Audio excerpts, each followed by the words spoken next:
মধ্যপ্রাচ্যে শুরু হওয়া প্রবল বন্যায় জনজীবন বিপর্যস্ত। এমন পরিস্থিতিতে রাতে মানুষের অসহায়তার একটি দৃশ্য সম্প্রতি সামাজিক মাধ্যমে ছড়িয়ে পড়েছে।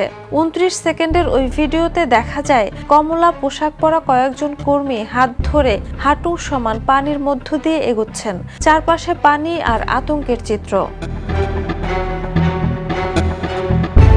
ঘটনাটি গত 27 মার্চ ওমানের ইব্রি এলাকায় ঘটেছে, যেখানে আকস্মিক বন্যায় পার্কিং এলাকা ও আশেপাশের স্থাপনাগুলো পানিতে তলিয়ে যায়।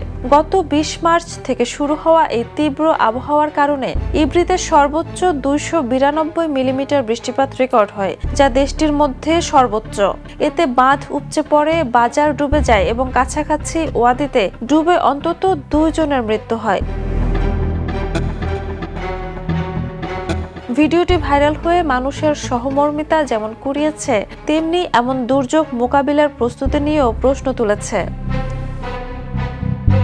Jhuma Mridha, the news.